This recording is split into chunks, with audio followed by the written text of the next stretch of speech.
Dr. Stefan Mauersberger from Kincentric. I would like to invite him to do his presentation, Employee Experience in the Next Normal. Thank you. Thank you very much. Stefan, how are you? Hey, very well. Thanks. How are you? Right, thank you very much, Stefan. Let me remind you that you've got 10 minutes, and I trust you they're going to use your time very effectively. Thank you. I give my best, and if I'm not mistaken, I stand between you and the coffee break. So hopefully I can add some value here to this discussion. Can you see my screen? Yes. Okay. So I'm Stefan. I have the privilege to lead Kincentric in Central, South, and Eastern Europe.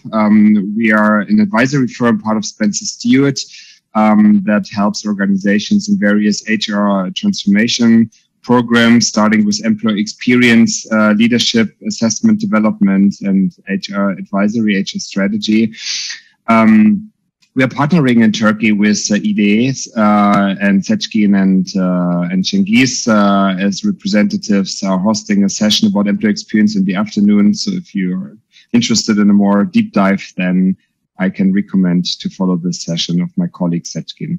So there has been a lot of fuss around employee experience in the last couple of years. And if you follow thought leaders like Josh Bersin, then you know that employee experience has been ranked as #1 priority for a lot of organizations when it comes to HR. And employee experience is characterized by moments that matter. And we know that there has been a lot of changes recently because of COVID. And we have a lot of insights from various organizations about employee experience and strengths and weaknesses and the strategic impact of employee experience. But then COVID hit us. And the question is, what does it mean for employee experience? What does it mean to lead an organization and to lead people? And to understand this a bit better and with a better foundation, we conducted different type of researches. So we have had a lot of pulse surveys in April, May to understand the employee experience in the midst of the pandemic. And later in spring and in summer, we conducted the world's most comprehensive employee experience benchmarking study, and we interviewed and surveyed more than 800 HR professionals and CEOs, and a lot of them also in Turkey. And would like to present the key outcomes here. And if we reflect back on COVID-19 and the world and compared to the world before, we know that it has disrupted employee experience dramatically, and employee experience is characterized by the moments that matter, moments of truth, and travel bans and real estate footprint and a lot of other stuff. Furloughs have been instrumental to change employee experience in a very drastic way, and a lot of things were unpleasant, are still unpleasant. But we also know from most of our clients that the employee perception, so the employee experience during the pandemic or the first wave of the pandemic, has been a positive one. So we've seen a lot of positive developments when it comes to senior leadership behavior and organizations making the right decisions and also leading employees through this change. So the vast majority of the employees have been very positive about their organization and their leader responding to the crisis. So that's a very, very positive movement. And we also know from our latest engagement trend report, which you can download from our webpage, that employee engagement has been on a rise on an all-time high. But we also know that, I mean, this is very difficult to sustain, right? So it's a crisis. And a lot of companies had to change a lot of things in an extremely short period of time. And at the same time, the pandemic has a lot of negative impacts on the private life of employees. And with this, we understand and we expect that this will be very, very difficult to sustain, and especially the increasing stress levels and burnout as the main risk in organizations become obvious. And from this research, we know that the greatest concern of our organization is workload and the stress that is related to this. And especially women are struggling a lot, since they have to cope much more than men with the implications of this crisis, especially when having kids at home, and also younger generations. So we see the first signs of negative trends that have, as an implication from the crisis.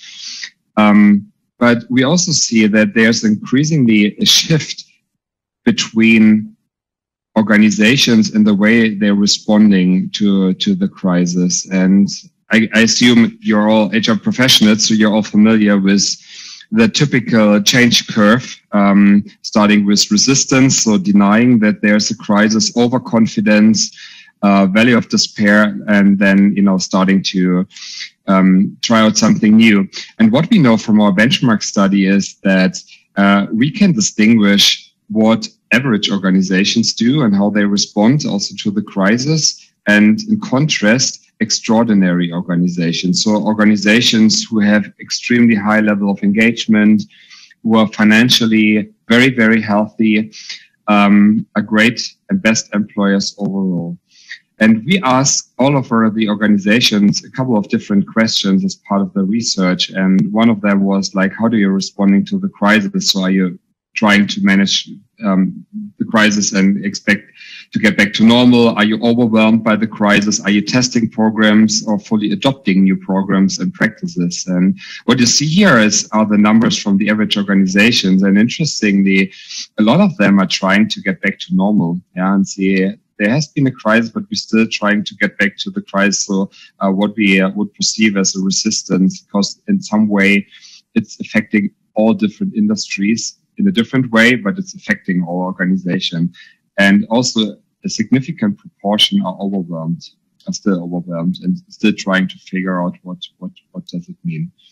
In contrast, extraordinary organizations, so the proportion of these organizations who are denying the crisis and the resistance is much lower. There's basically no organization that is overwhelmed, but is interestingly the phases of let it go and fully adopting new programs and practices as part of the talent and employee experience creation, that's almost double compared to average organizations. So what differentiates these organizations is that they're more courageous. They are trying out more things in a faster way to make the change happen.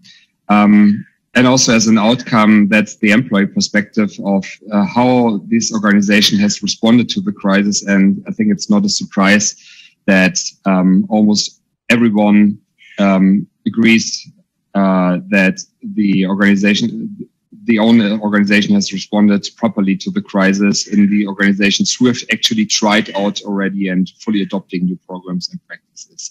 So in a nutshell, what we have seen is from these best employers and the companies who are adopting something new is that they have already started to invest and to change, to reshift their priorities. So revisiting HR capability, investing in training and leadership development, and technology, or plan to do this, and at the same time already making the change to real estate and so on. So preparing the organization for the new normal. At the same time, put a much bigger focus on employee experience strategy and prioritizing on what really is needed to change the leader. They also discover new segments, and a lot of organizations we know have started to identify the key moments, the key segments that are important for organization. And the crisis have added a lot more, and especially taking a closer look at the most, the segments that are most impacted by the crisis, and among them are female co-workers, but also specific parts of customer-facing employees and leaders, and especially next generation leaders, to add them and to treat them and to identify how we can actually help them to strive and to cope with the crisis. We are in the midst of the pandemic still, and so there might be different directions organizations are taking, but what we know for sure is that the world will look very different. It looks now very different, and there will be a new normal, and the new normal will look different to what it looks now. What we assume based on our research is that 4 directions organizations will take, and 4 things that are characterizing the next normal. And one is that employee experience strategy, if the pandemic had positive outcomes, then it showed the importance of people for an organization. And what has been like a very famous description of employee values of employees as the most valuable asset of an organization, but that wasn't in many organizations not the reality, and we see that this is going to change quickly now.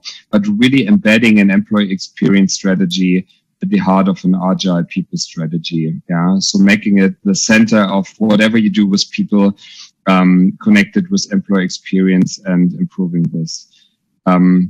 And the second thing is we also seen great positive case studies of organizations who have connected business units, but also as HR teams to work in a collaborative way to lead changes. And that has never been the case in these organizations of these case studies, or it has never worked so well in the past. But due to the pressure of the crisis, they have tried it out and it worked.